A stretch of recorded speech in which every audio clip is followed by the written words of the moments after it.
రోజు మన కథ. ఒకరోజు రాత్రి లక్ష్మి అనే అమ్మాయి ఒకరోజు రాత్రి వాళ్ళ అమ్మమ్మ వాళ్ళ ఇంటి దగ్గరికి వెళ్ళి వస్తుండగా ఒక్కసారిగా జోరున వర్షం మొదలైంది.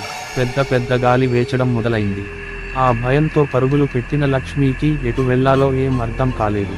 అయితే కొంత దూరంలో లక్ష్మికి ఒక పాతబడిన భవనం కనిపించింది. అయితే లక్ష్మి వాళ్ళ అమ్మమ్మ ఎప్పుడూ ఆ పాతపడిన భవనం గురించి చెబుతూ ఉండేది. ఏమని అంటే ఆ భవనంలో దెయ్యాలు భూతాలు ఉన్నాయని, ఆత్మలు తిరుగుతూ ఉన్నాయని, ఆ భవనంలోకి వెళ్ళకూడదని ఎప్పుడు చెబుతూ ఉండేది. కానీ బయట ఏమో లక్ష్మికి చాలా ఇబ్బందికరంగా మారడంతో ఆ భవనం దగ్గరికి వెళ్ళింది. లోపలికి వెళ్ళడానికి ఆలోచిస్తున్న లక్ష్మికి భవనంలో నుంచి ఒక అరుపు వినపడింది. బయట వాన చాలా ఎక్కువగా ఉంది, లోపలికి రండి అని ఒక అమ్మాయి పిలవడం వినపడింది. బయట బాగా ఇబ్బంది కావడంతో లక్ష్మి లోపలికి ప్రవేశించింది.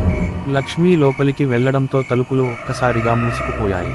లోపల అంతా చీకటి, ఒకటే అరుపులు, కేకలు.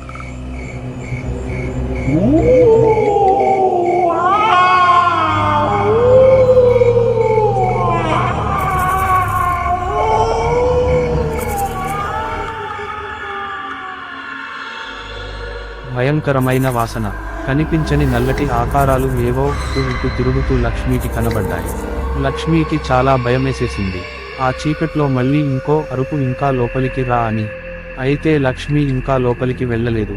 ఆ చీకట్లో నల్లటి ఒక ఆకారం రావడం లక్ష్మి చూసింది. దాంతో ఇంకా భయపడి పరిగెత్తుకుంటూ తలుపు దగ్గరికి వెళ్ళింది లక్ష్మి. అయితే తలుపు ఎంత లాగినా తెరుచుకోలేదు.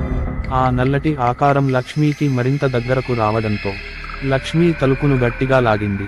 తలుపు తెరుచుకొని లక్ష్మి ఒక్కసారిగా బయటపడింది. బయటికి వచ్చిన లక్ష్మికి తన గుండె చప్పుడు తప్ప అంతా నిశ్శబ్దంగా మారిపోయింది. ఆ రాత్రి మరుసటి రోజు లక్ష్మి భయంతో ఉండడాన్ని ప్రజలు అడిగారు. అయితే లక్ష్మి ఏమీ మాట్లాడలేదు. అప్పుడు నుండి లక్ష్మి ఎప్పుడూ కూడా అటువైపు వెళ్ళలేదు. మనకి తెలియని పాతపడిన భవనాల్లోకి ఎప్పుడు కూడా వెళ్ళకూడదు అనేది ఈ కథ అంశం. ఈ వీడియో మీకు నచ్చినట్లు అయితే ఒక లైక్ చేయండి, ఛానల్ సబ్స్క్రైబ్ చేయండి.